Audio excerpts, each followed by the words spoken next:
Policy is just cruel, but what do you think about the practice? And from 3D printed bionic arms like the one Dan here uses, to an MOT for the bacteria in your gut, like this. Listen to your gut.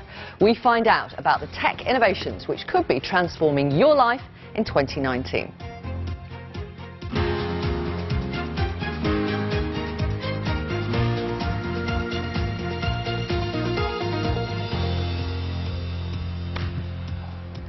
Hi, welcome to the programme. Good morning. We are live until 11 as we are each weekday. This morning we really want your experiences of how schools treat your child if your child has special educational needs.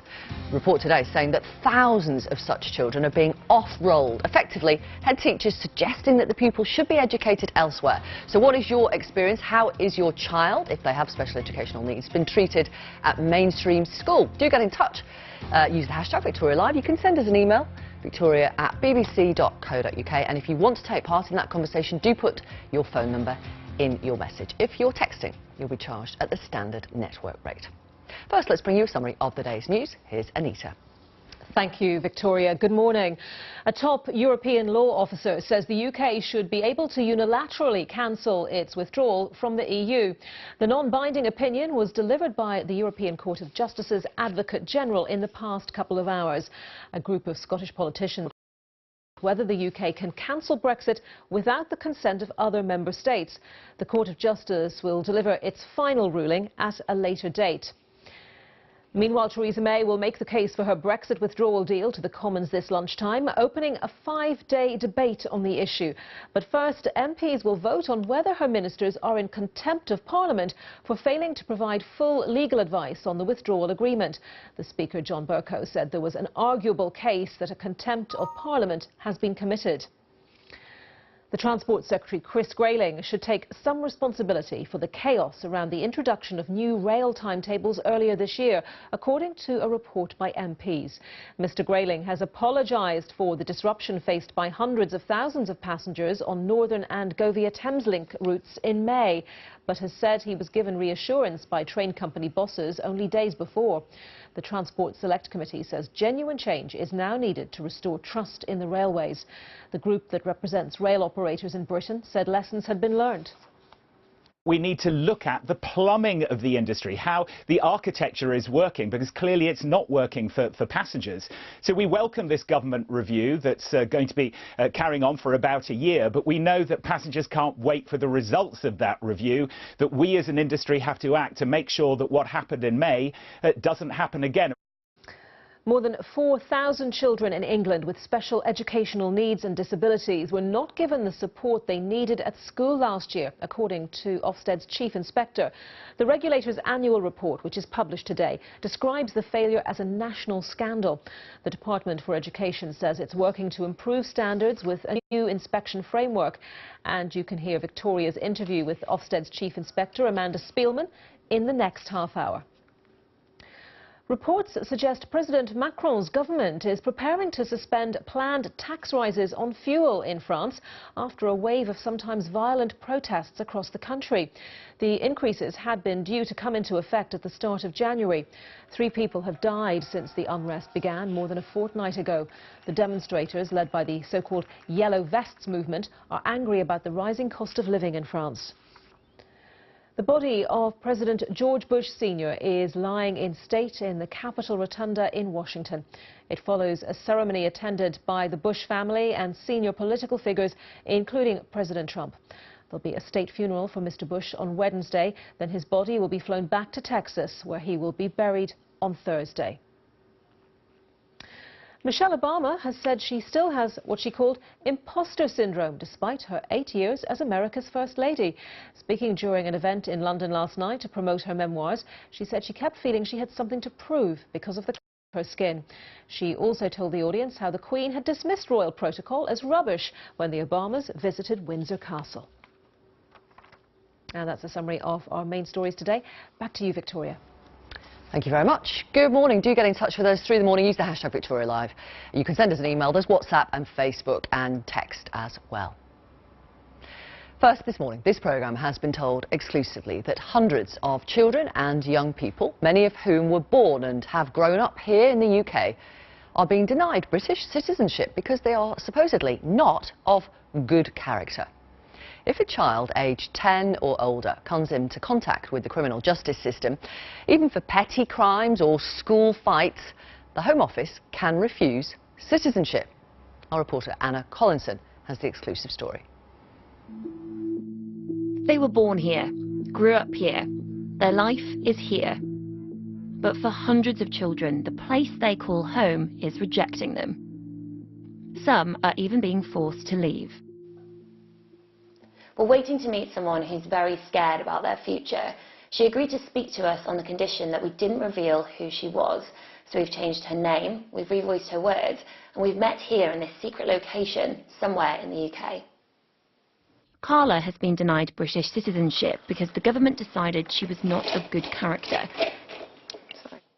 If someone was to ask you, where are you from, what would you say to them? I would definitely say I was British, 100%. I was born here and I've never been anywhere else. But yeah, that's not really how it works.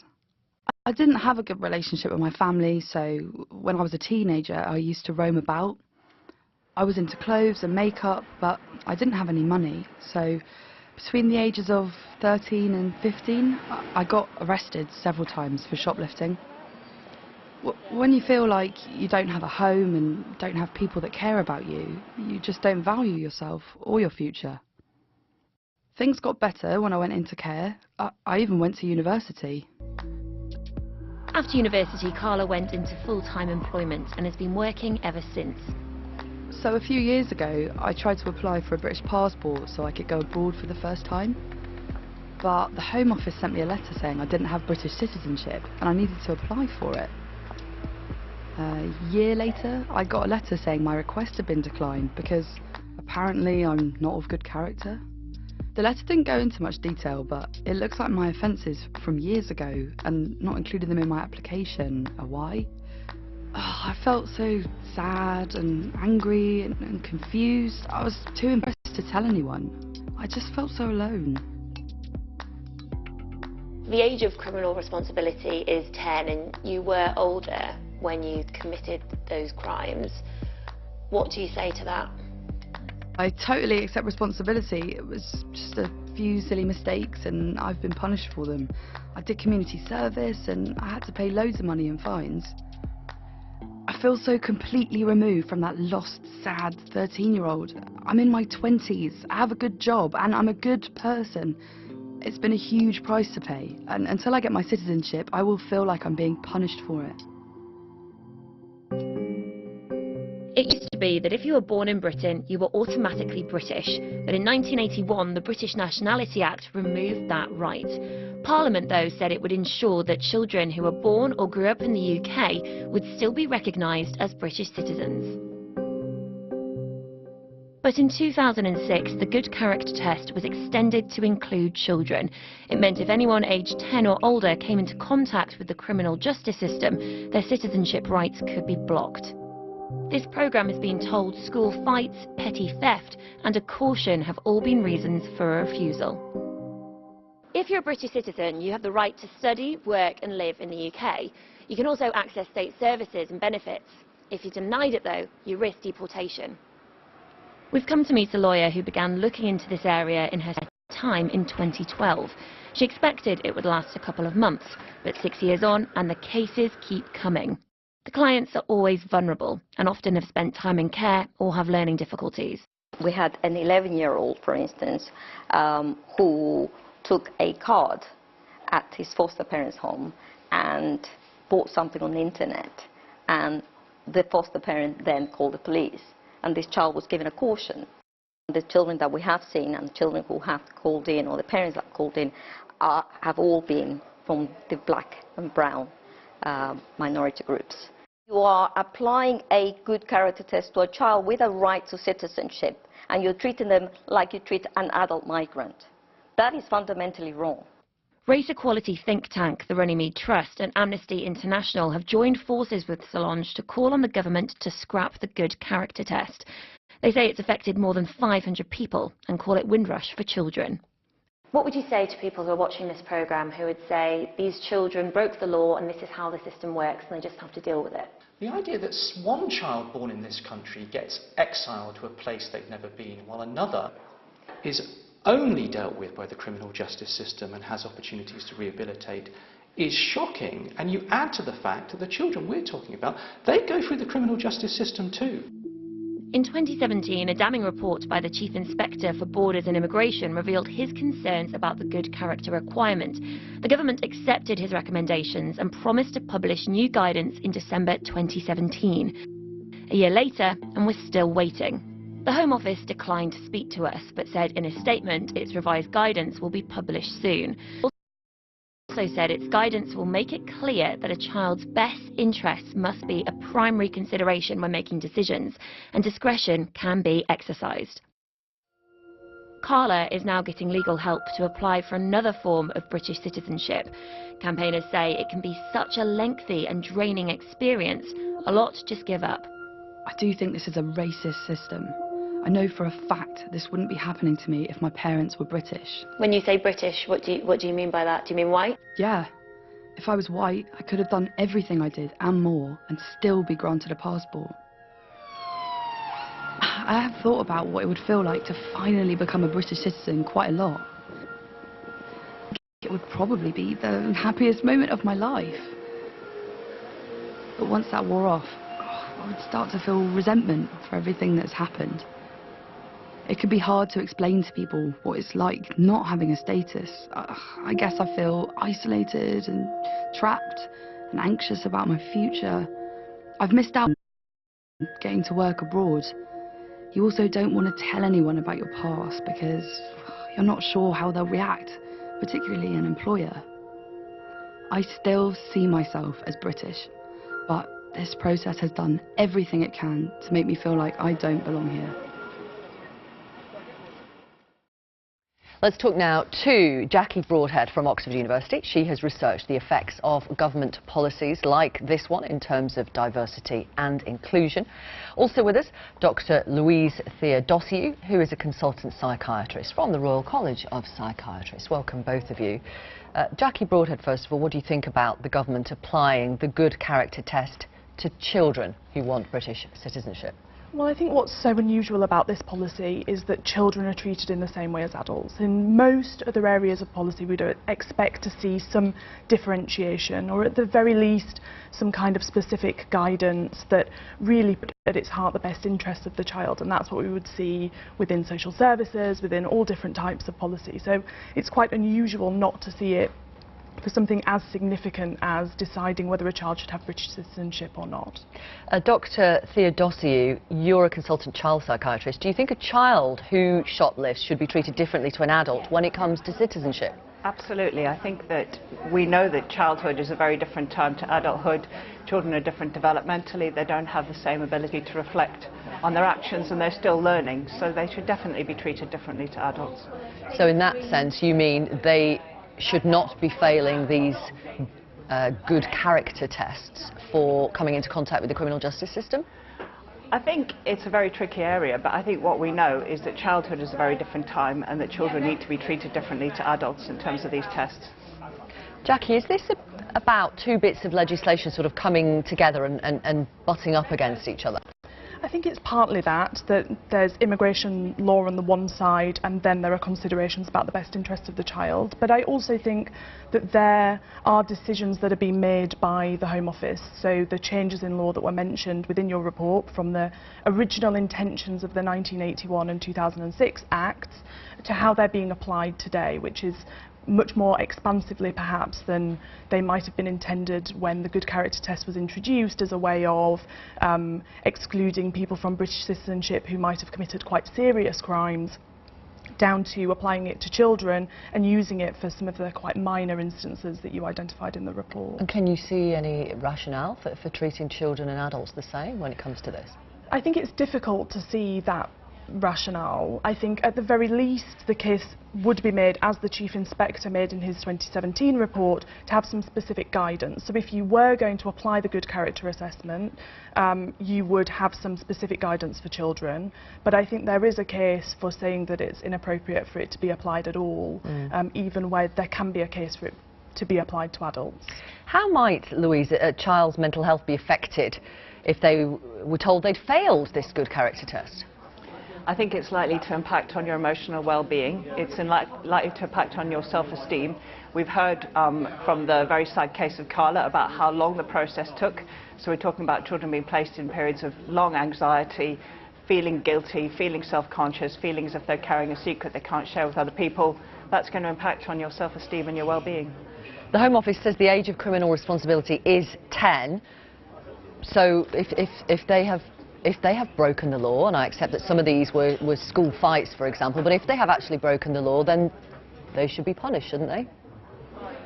We know that children are in a phase of development and that children make mistakes. And yes, children have to learn consequences, but those consequences have to be in keeping with the acts. Jackie, you feel, I think, that this issue disproportionately affects children in the care system in particular. Why? Yes, well, we know that the rules around who can and can't acquire British citizenship are quite complex. It's also very expensive, so it costs over £1,000 to make the application. And because there isn't clear guidance about the good character requirement, if you're unsuccessful, you lose the application fee. And where children have lived in the UK for a long time, or perhaps their parents acquired citizenship after they were taken into care, it may be that the local authorities or their foster parents don't realise that they haven't got British citizenship until they reach 18, and then it can be a very significant change in their circumstances when their friends and others go off to university, for example, and they're no longer able to access that at 18. I've got a statement, as you'd expect, from the Home Office. They say the review of the good character requirement has been completed and revised guidance will be published soon. This guidance will make it clear that consideration of the child's best interests must be a primary consideration when making decisions that affect them. It will also make it clear where discretion can be exercised. Louise, does that sound vaguely encouraging? I think it sounds hopeful. And I think what we have to remember is that these are very vulnerable children, and we have to think about the potential emotional impact of them on this situation. OK. Does that sound encouraging to you, Jackie? That would be welcome. We have been waiting on this since December 2017, so soon it would be how soon we're going to have that. I also think it would be useful for the Home Office to think about the wider implications for the sense of kind of identity and belonging that Carla talked about, and the wider implications on building inclusive communities and societies here in the UK. Thank you both. Thank you very much. Thanks for coming on the programme. We appreciate it. Thank you. Back in October, we brought you the exclusive news that, sadly, a second British woman had died undergoing Brazilian bum lift surgery abroad. This morning, we can reveal that the woman was a 49-year-old called Trice Harry, and she died having the operation in a Hungary clinic. An inquest into her death has just started in Birmingham. I spoke to our reporter Chichi Azundu just outside the coroner's court a little before the hearing began. Well, what I can tell you is we now know, as you've confirmed, that 49-year-old Trice Harry died earlier this year in Hungary undergoing Brazilian bum lift surgery. Now, for those that don't know, Brazilian bum lift surgery involves you going under general anaesthetic as the patient. Fat is liposucked from various parts of your body and then re-injected back into the buttock area. Now, the problem is that if it is not done carefully, fat can be deposited into major arteries or veins and clog them, therefore causing death. The British Association of Aesthetic Plastic Surgeons say that Brazilian butt lift surgery is one of the most dangerous surgeries that anyone can undergo in the world, and they would advise making sure you do your homework before you actually undergo it. Now, the family of Miss Harry don't want to speak. They're quite, as you can imagine, upset about her death, which happened earlier this year in March.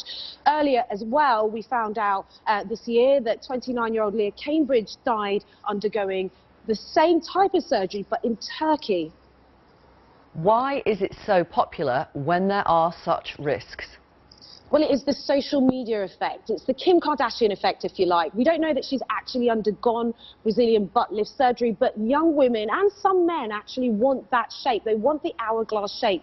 We do know, as we discovered in my report back in October, that a number of social media stars have undergone this surgery. It doesn't actually cost that much. It's about £3,000 maybe to £5,000, and you can have it abroad. Clinics abroad make out like you go on holiday, you have this great time, you undergo the surgery and you come back with this amazing figure. It's not surgery for life, so it doesn't actually last, and you probably may have to undergo it again. But the issue is that reality TV stars are giving the impression, in some cases, that it is not a big deal. And lots of women and some men are undergoing this surgery, not realising the full potential of the risks. Chichi Uzundu, and of course she will report further from the inquest as it proceeds. Next, Theresa May will set out the case for her Brexit deal today, again, when she opens 5 days of debate in the House of Commons ahead of the crucial vote on her Brexit deal next week. But MPs will first vote on whether ministers are in contempt of Parliament for refusing to publish their legal advice on the agreement in full. Let's talk to Norman, who's at Downing Street. So, is the government going to change its mind and publish the lot? I don't think so, Vic. No, they seem to be hunkered down, arguing that there's no precedent for a government to publish its legal advice, and to do so would just mean that law officers in the future wouldn't give candid and frank advice to ministers. So no change from the government's point of view, as a result of which there is a good chance that today Parliament will vote to decide that the government is in contempt of Parliament. And symbolically, that is quite a big moment, because I don't think any modern government in recent history has ever been found to be in contempt of Parliament, and it sort of just creates that impression of the government on the ropes, on the back foot, really struggling now that Parliament is sort of voting to issue that sort of censure. The second thing that is important about it is this comes just before Mrs May's going to make her big pitch to MPs to start the 5 days of debate to sell her Brexit deal, and moments before, as I say, we could find MPs voting to pass this motion of censure.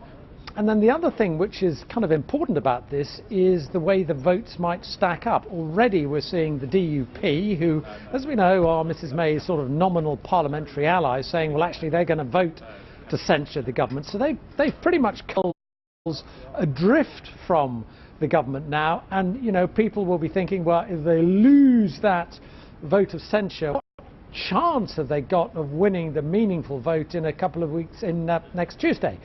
What actually happens practically if the government lose this vote is a good deal less clear, and will probably depend on how the Speaker decides to play it. But this was John Bercow last night, I think signalling pretty clearly that he wants the government to act and to publish the full legal advice. I have considered the matter carefully, and I am satisfied that there is an arguable case that a contempt has been committed. I am therefore giving precedence to a motion to be tabled tonight before the House rises, and to be taken as first business tomorrow, Tuesday. It will then be entirely for the House to decide on that motion.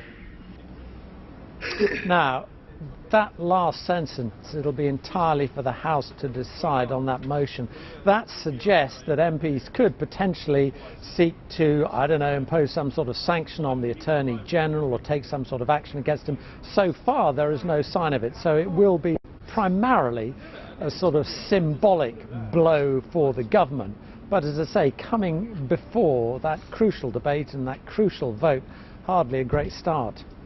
Cheers, Norman. Let's talk now to Tom Brake. He is the Lib Dem Brexit spokesperson and MP for Carshalton.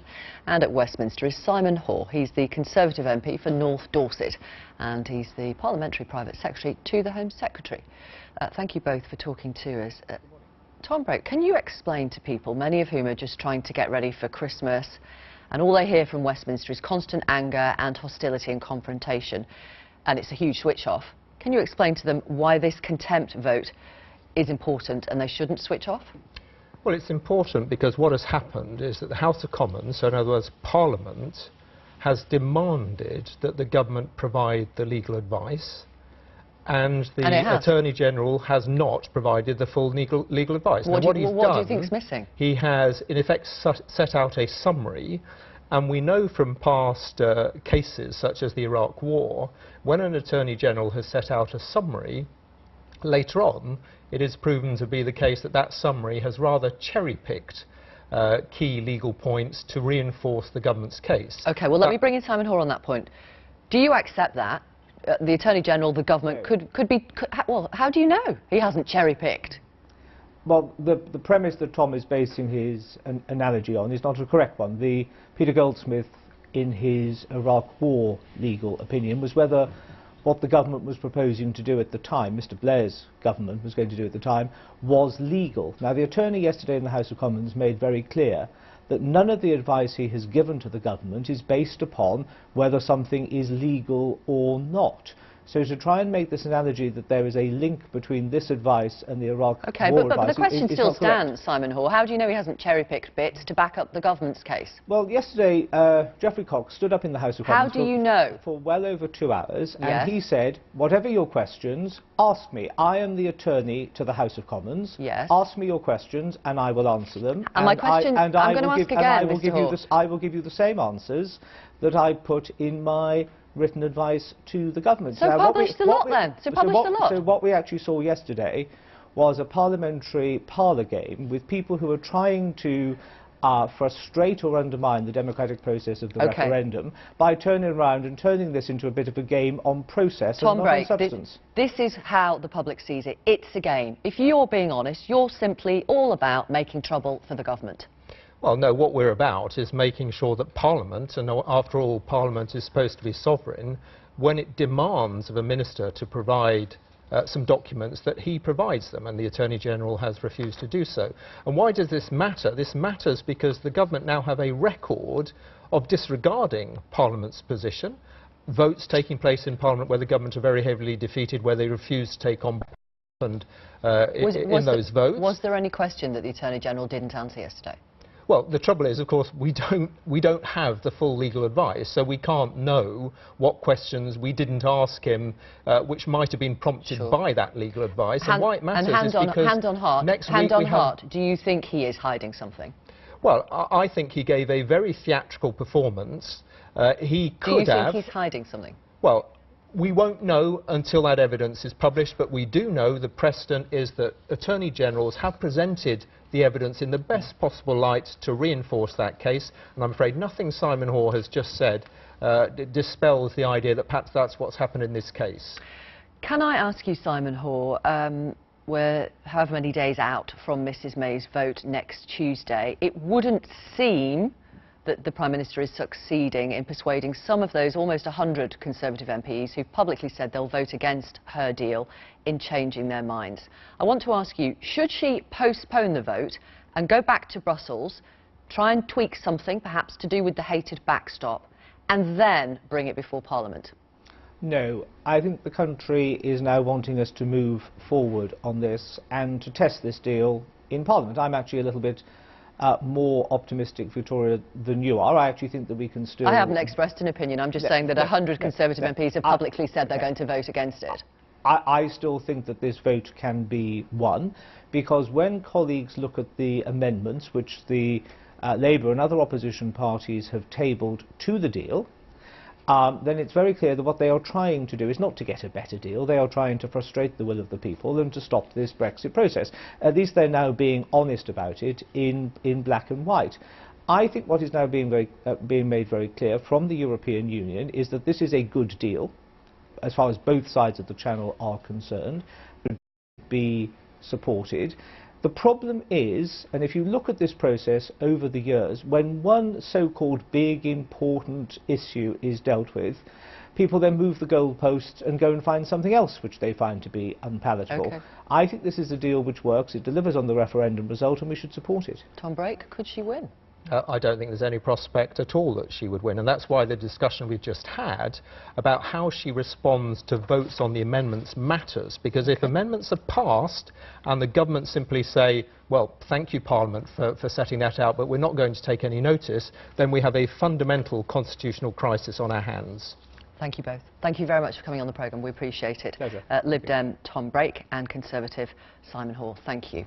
Still to come on this programme before 11, we'll speak to the Chief Inspector of Schools, the head of Ofsted, who describes the failure of schools to help thousands of pupils with special educational needs as a national scandal. And we want to hear from you, of course, on that. And from 3D printed bionic arms to an MOT for the bacteria in your gut. We'll find out about the innovations which could be transforming your lives next year.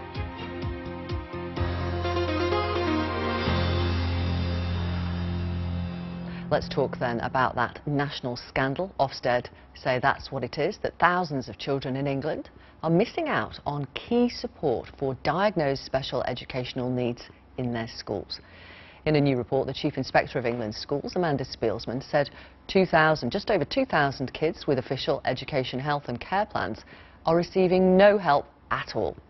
The Ofsted report today also highlights concerns about special needs pupils being moved off the school roll illegally, claiming that too many children have been failed by the education system. I spoke to Amanda Spielman a little earlier.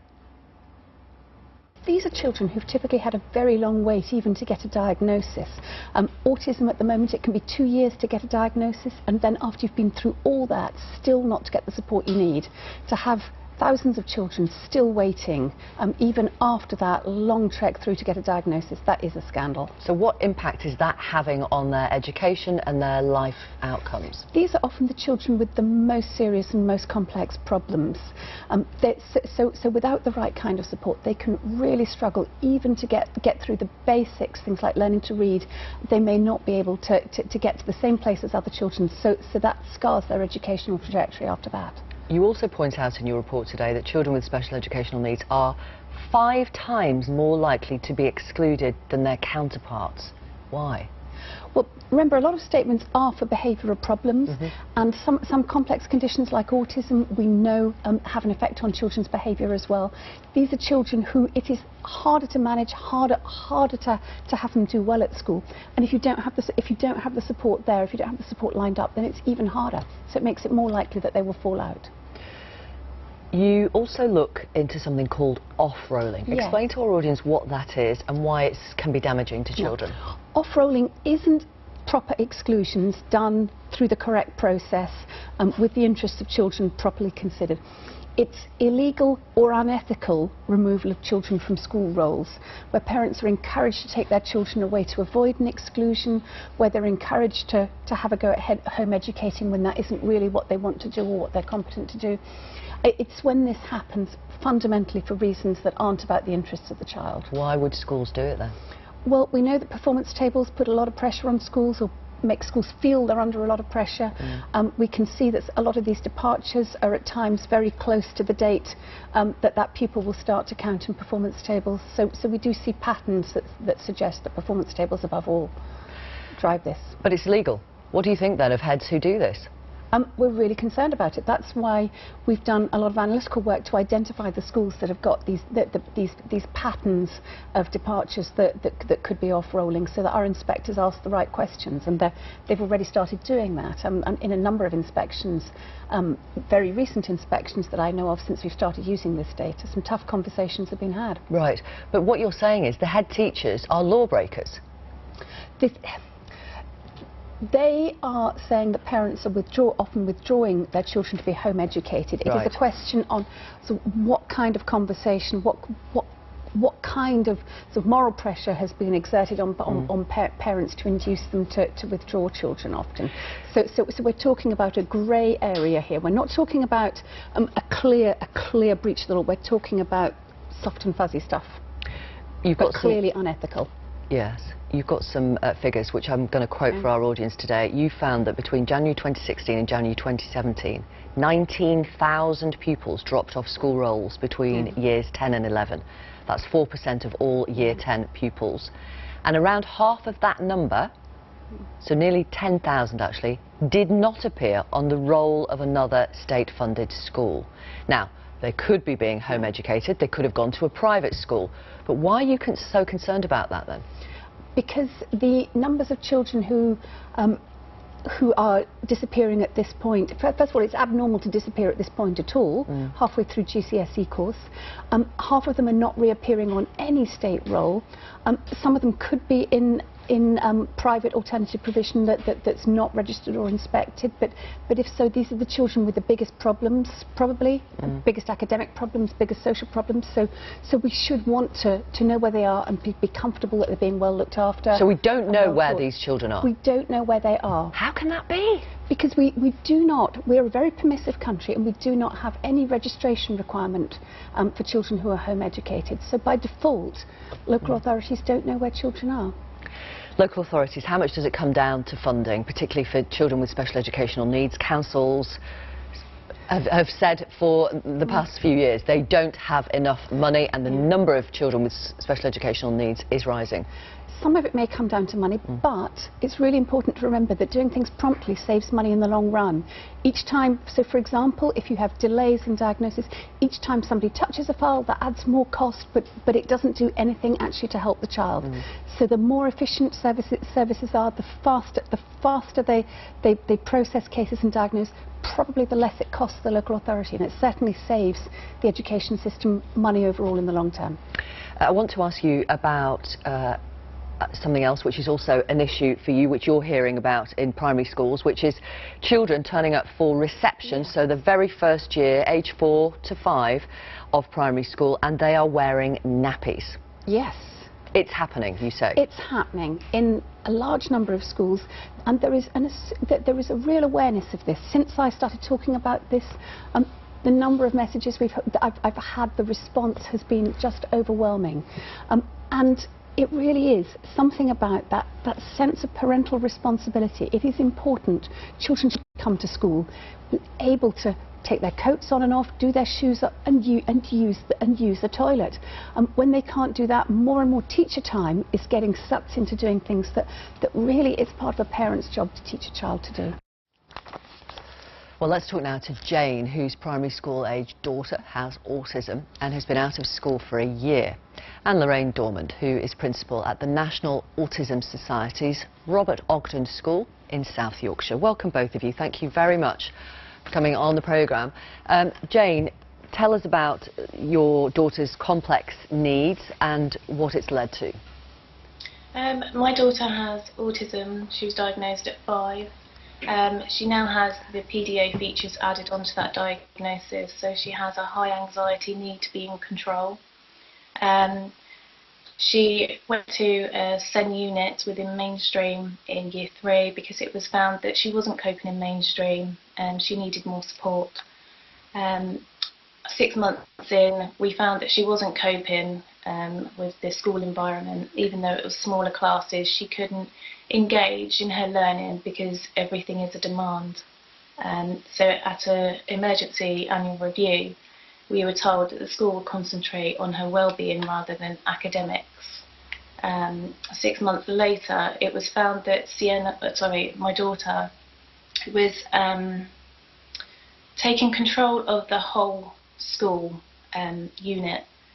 And so they had to bring in her learning again. I thought maybe it would be a gradual process. It wasn't. On the September, she went into a new class with a new teacher, with a new one-to-one, and bearing in mind she has autism as well, all these different changes, along with the PDA, made her erupt. She didn't know this one-to-one. When you say erupt, Jane, what do you mean? I mean, her aggressive behaviour became worse. It was an unexpected change. She was being told 1 minute that she could go and do what she wanted. So if she wanted to play with the Barbies, she could play with Barbies. And then she was coming into school after the summer holidays and being told, actually, now you need to learn. This wasn't discussed with my daughter. And that's, I think, when the school effectively said they couldn't cope. So that's right. How long? I mean, she's been out of school for over a year now, is that correct? That's right, yeah. What about the impact on her, on you, the wider family of that? okay, the impact on her is she feels worthless. She feels like she's a bad person. She doesn't understand why she's out of school. She doesn't understand why no schools will take her. She doesn't understand the concept that some schools are full or some schools just can't meet her needs. Right. I have so many messages from mums and dads who are talking of similar stories. This from Debbie in Essex. Both of my children have special educational needs. It's been a constant struggle to secure and maintain the levels of support they need. My son is 18 now. He's got a plan and he attends now a special needs college. My 15-year-old daughter has a statement and is at mainstream school. Both have autism. But effectively, Debbie is talking about the incredible fight that she's had to put up to get the support, and she says now both her children are doing well. This texter says, the support in school for my son with Asperger's has been a joke. I've battled this school for years trying to get his needs met and for them to comply with the Special Educational Needs Code of Conduct. I've travelled the breadth of the country trying to find a mainstream school that will meet his needs and yet still have not found one. He's missed a lot of school now due to anxiety and stress, and there's still no support. Star texts this: I have a 7-year-old boy who I have to home educate now. He spent 4 years in mainstream. We fought every step of the way for a diagnosis and a healthcare plan, and I made the decision to pull him out of school after 1 whole year of segregation. How do you respond to some of these stories, Lorraine Dormand? It's not a surprise. We have lots and lots of referrals through to my school with people in this same kind of position. Lots of youngsters who have been out of school for quite a significant amount of time, and families are just tearing their hair out. And lots of youngsters who haven't actually received the right level of support within the schools that they've been in. And so the parents felt that they had to take the child away because of the impact it was having on their emotional well-being. Do you have any sympathy for local authorities whose finances we know are stretched, who've had to cope with cuts? That's despite the Department for Education telling us we're working to drive up the quality of services for children with special educational needs and disabilities by introducing a new inspection framework and so on and so forth. Where concerns are raised, we have shown that we will take swift action and put systems in place to turn things around. I've got a massive amount of sympathy for the local authorities. When you actually talk to commissioning partners and different people working within the local authorities, the majority of them are very, very well-meaning, and they do care very passionately about the youngsters. But when they don't actually have facilities, resources, units or the right kind of provision for these children, they're really stuck.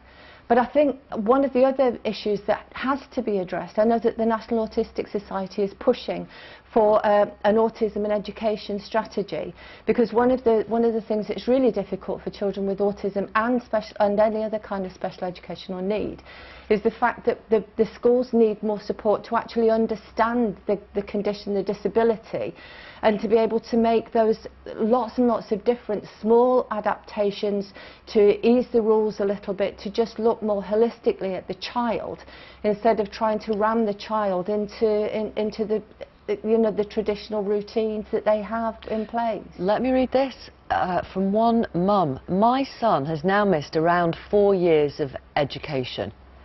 At his first school, he was excluded 45 times, and we were collecting him daily until he tried to take his own life at the age of 8.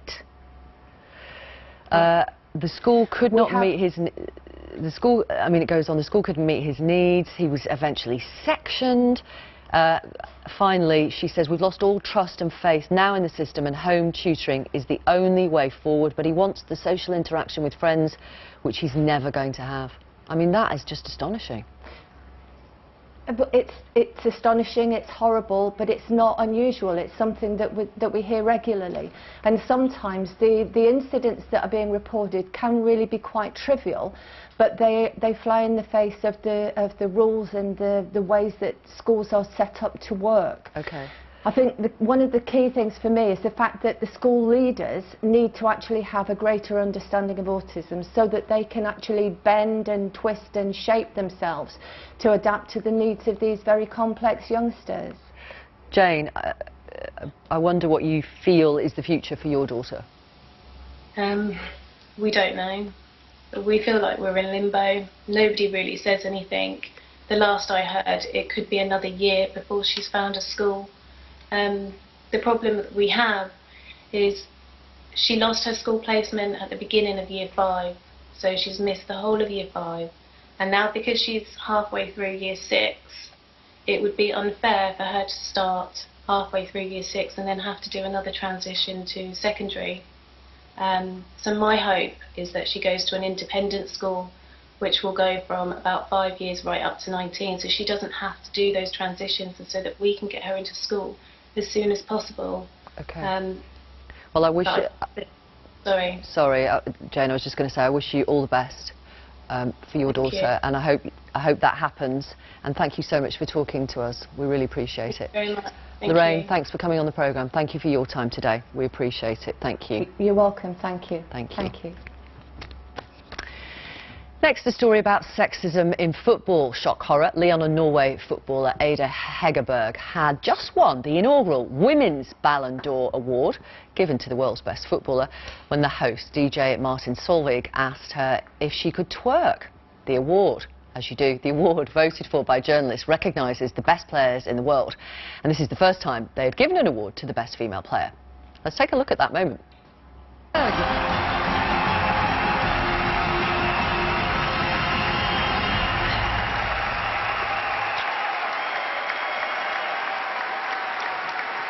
J'ai préparé une petite célébration pour Kylian qui a super bien joué le jeu et on s'est dit qu'on allait faire un truc un peu comme ça. Est-ce que tu sais twerker? Non. Ok, alors on a choisi... Anna Hegerberg was asked about the comments after the ceremony. This is what she said.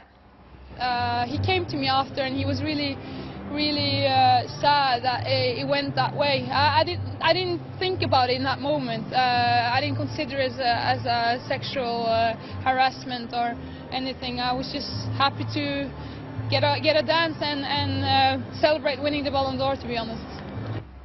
As you can imagine, Twitter went into meltdown. Martin Solveig himself then posted an apology video.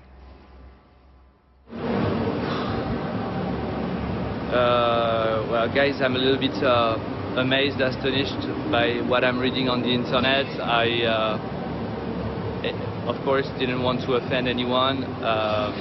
This comes from a distortion of my level and my English culture level, which is obviously not enough. This was a joke, probably a bad one, and I want to apologize for the one I may have offended. Sorry about that. Martin Solveig. Well, loads of people commented on social media. Some were pretty critical. Andy Murray wrote this on Instagram. Another example of the ridiculous sexism that still exists in sport. Adding, what questions did they ask Mbappe and Modric, the male winners? I'd imagine something to do with football. To everyone who thinks people are overreacting and it was just a joke, it wasn't. I've been involved in sport my whole life. And the level of sexism is unreal. Ex-England striker Eni Aluko tweeted this: pathetic apology. Everyone who has an ounce of decency and respect for women is offended. You expletive. John Arisa, former Liverpool player, tweeted this: today's winner of being an idiot on stage is the presenter asking Ballon d'Or winner Ada Hegerberg to twerk on stage after she won. Did you ask Modric the same? Martin Solveig.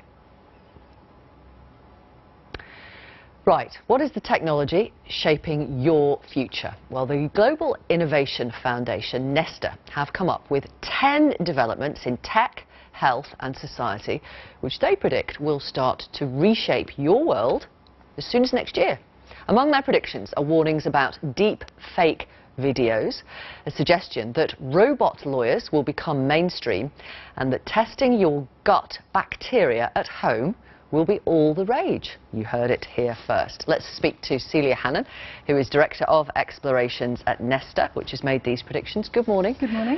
Right, OK, so deep fake videos. First of all, let me read a quote. You say, a geopolitical incident will be sparked by a politician or celebrity being maliciously impersonated using highly lifelike generated deep fake video.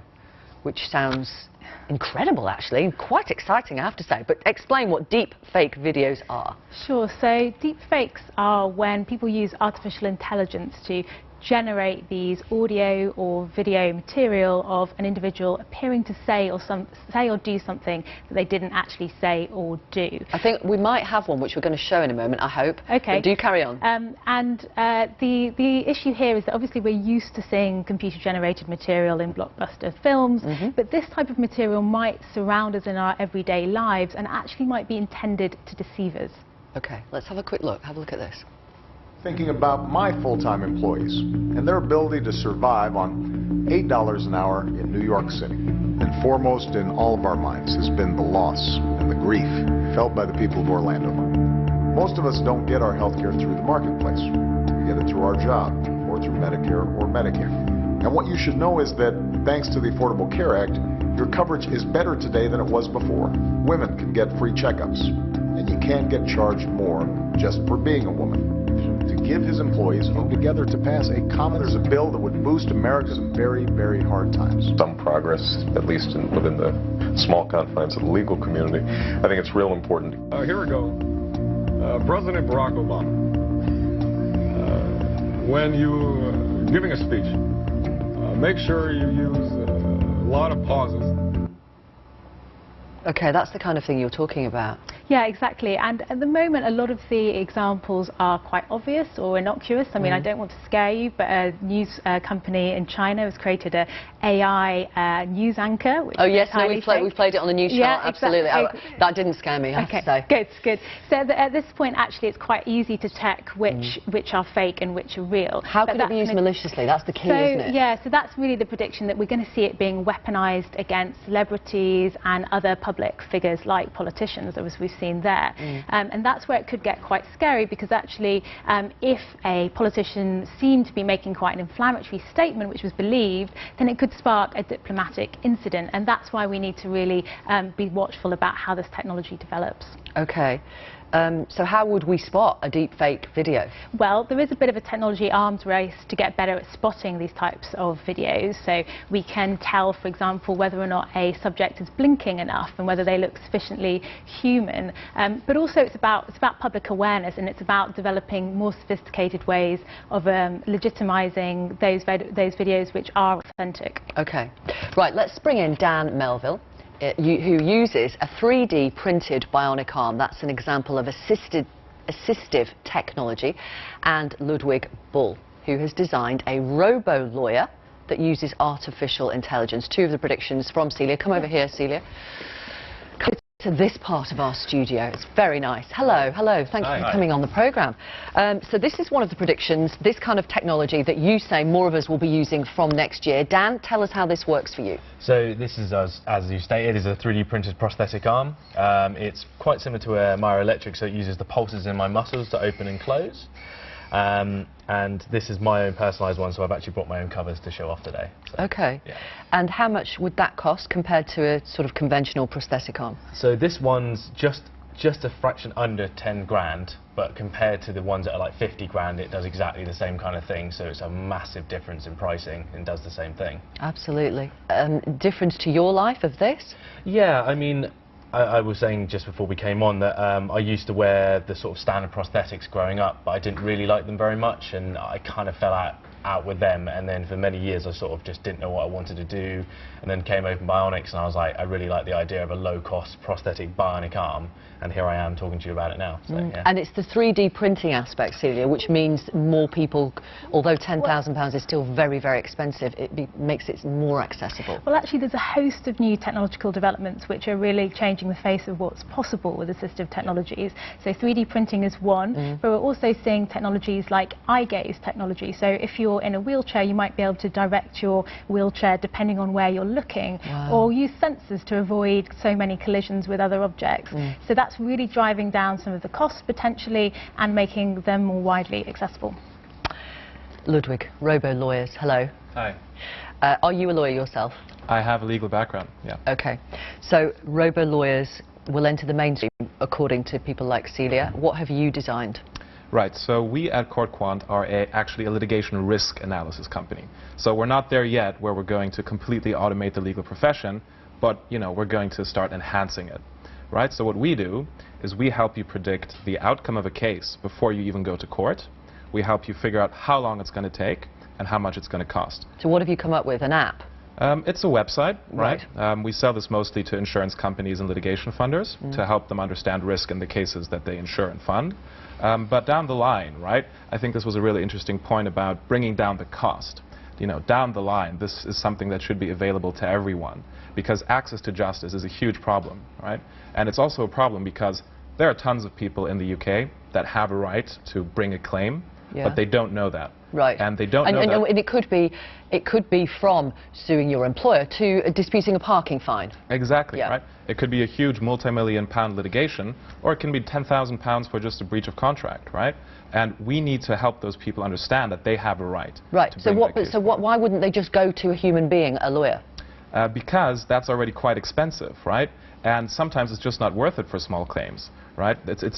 The fundamental problem with litigation as well is that it's not transparent, right? And this is something we do as well. Okay. We're figuring out exactly what happens in courts. So you think robo-lawyers, I mean, robo-lawyers, it's an app, it's a website, isn't it? Yeah. Robo-lawyers sounds very exciting. It's perhaps not quite as exciting, with respect, Ludwig, but you say these will become the mainstream. So we think that quite straightforward legal processes or components of the legal profession are what we're going to see becoming automated. And so there are only types of legal processes which are suited to this, where there's a huge amount of information to train machines to learn exactly how a case might go, for example. And also, as Ludwig was saying, helping people to understand what their rights are in a given situation and widen access to justice. Will lawyers go out of business? Will they lose their jobs? Very unlikely. Yeah, but I think for lawyers this is something interesting as well. Because on the one hand, I completely agree with Celia. They get to do more interesting work because the boring stuff gets automated.